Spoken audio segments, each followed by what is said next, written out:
Nga nakota musa depuis 89.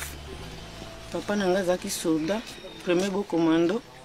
Tango ayi kokufa na bitumba o bakendaki na guerre ya 82 nde naokaki kanda na papa nanga kokufa kufoki na grade ya premier lieutenant ndenga pe naoki kanda na kokota musa soldat ti lelo nazaka ka soldat ngai nakoki kobanga te na botami na musa soldat po na mabele na ngai na kokufa na armée na koki kokoka kofanda civil te ata mokolo moko te.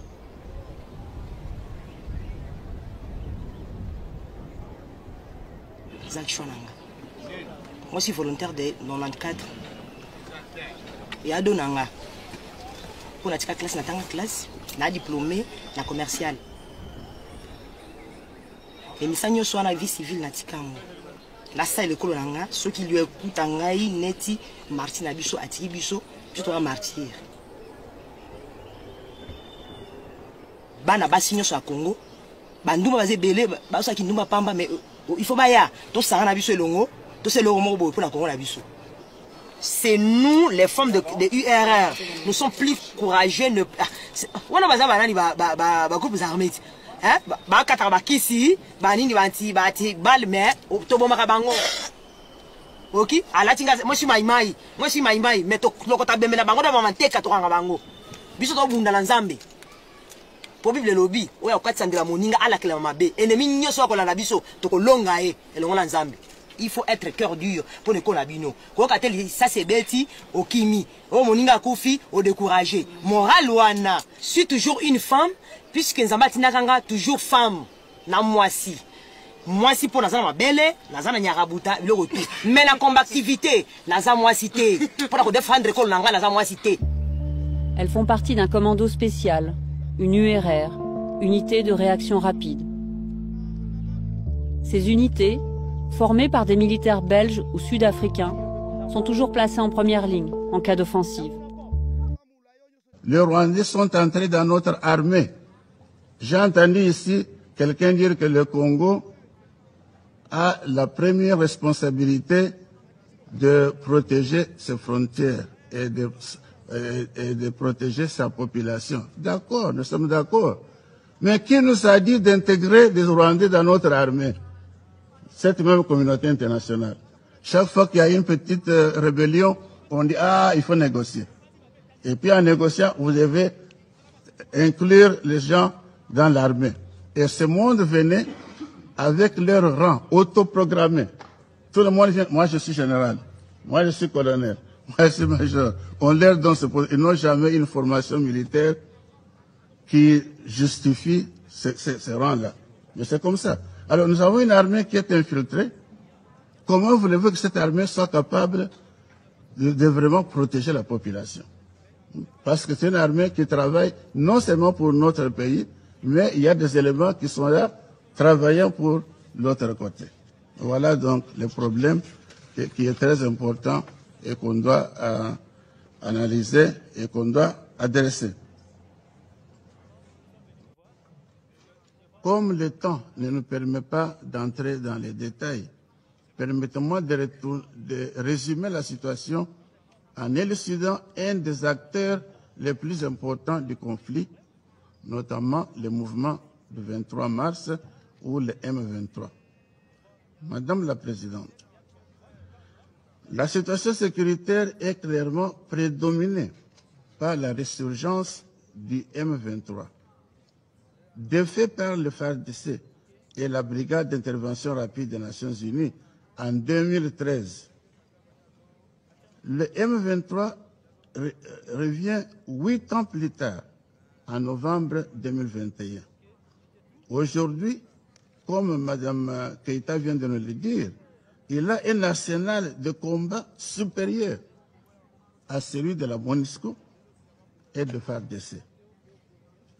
Il est capable de descendre des hélicoptères militaires, de terroriser la province du Nord Kivu et d'autres crimes de l'Est, et d'autres crimes à l'Est du Congo.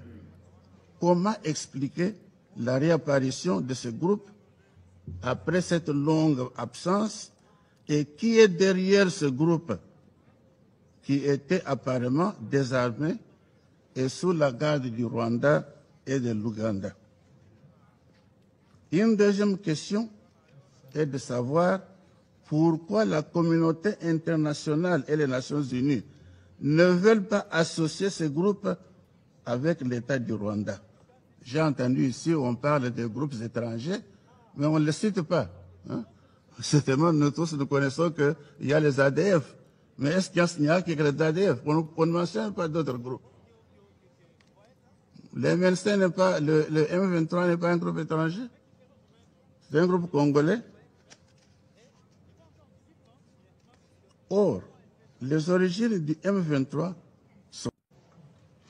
Comme le temps ne nous permet pas d'entrer dans les détails, permettez-moi de résumer la situation en élucidant un des acteurs les plus importants du conflit, notamment le mouvement du 23 mars ou le M23.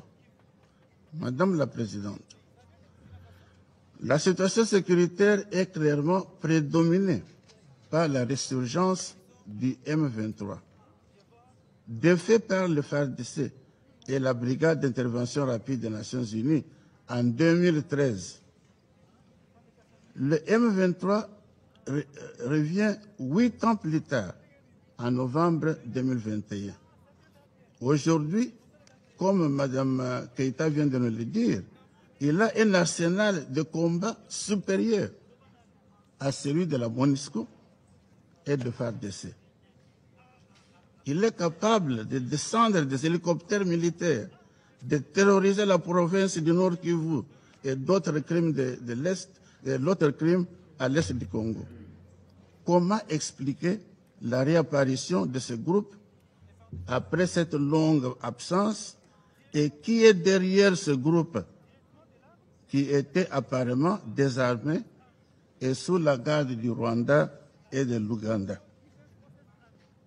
Une deuxième question est de savoir pourquoi la communauté internationale et les Nations Unies ne veulent pas associer ces groupes avec l'État du Rwanda.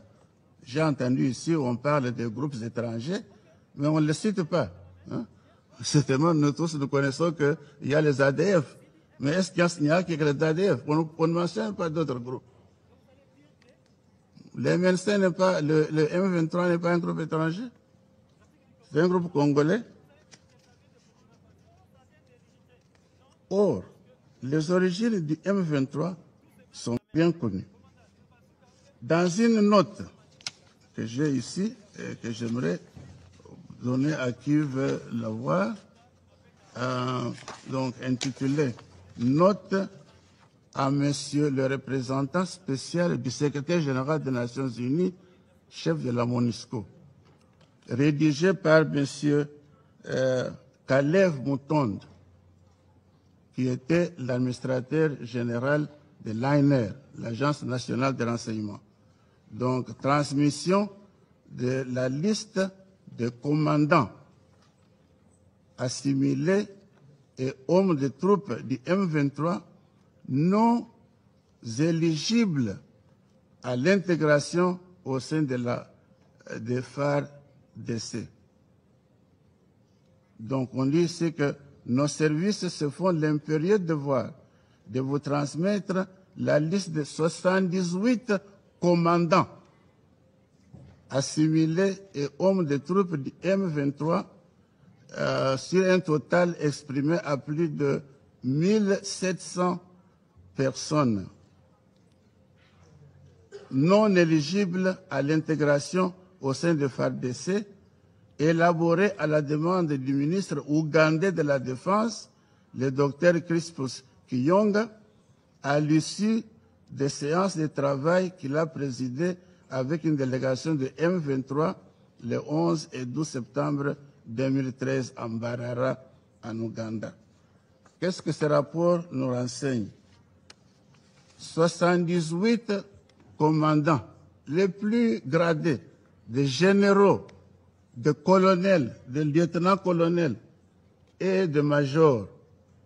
Sur les 78, il n'y a qu'un seul capitaine. Tous les autres sont des officiers supérieurs.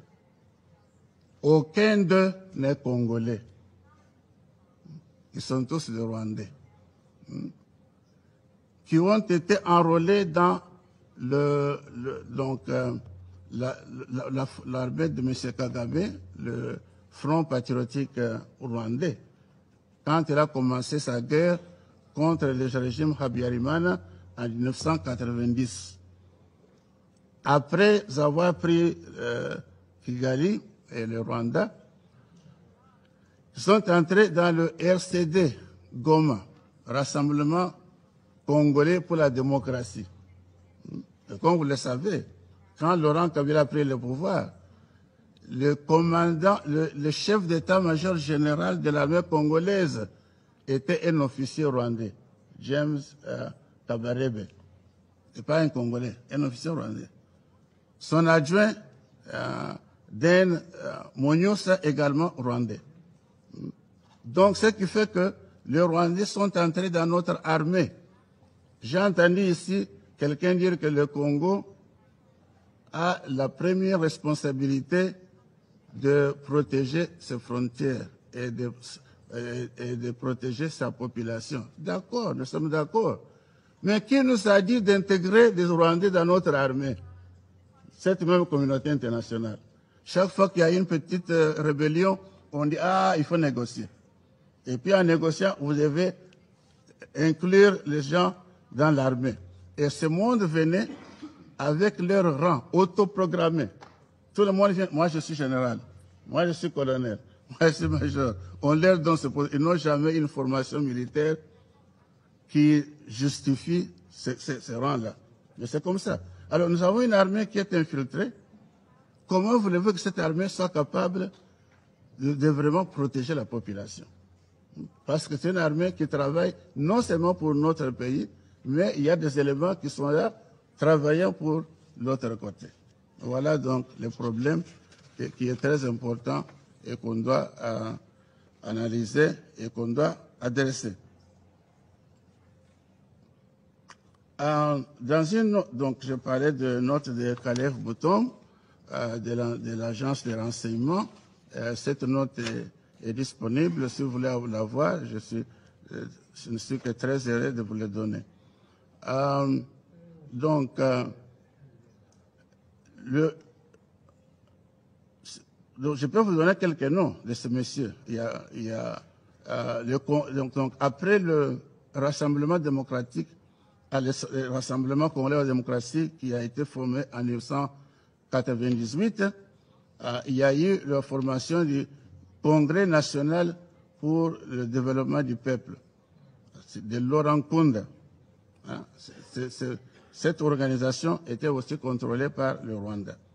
Bosco Ntaganda, qui est né, grandi au Rwanda, est venu au Congo avec Laurent Kabila, est entré dans le système que dirigeait James Kabarebe, et voilà, il est devenu aussi membre du RCD Goma. Par après, il a rejoint Laurent Nkunda dans le CNDP, et puis il est devenu le premier dirigeant du M23. Son assistant, enfin, son numéro 2, c'est M. Sultani Makenge. Vous le verrez, il est dans la liste des gens qui étaient à Nairobi pour négocier d'être réintégré dans l'armée congolaise. Il s'appelle maintenant général. Au Congo, il était colonel. Donc, M. Sultani Makenge a commencé sa formation dans les forces de Kagame depuis l'Ouganda, avant donc la prise du Rwanda par le régime. Donc, vous voyez qu'il s'agit d'une milice de l'armée rwandaise et non pas. Il se peut qu'il y ait des Congolais, je n'en doute pas. Il se peut qu'il y ait des Congolais dans le M23. Mais le groupe est contrôlé par le Rwanda.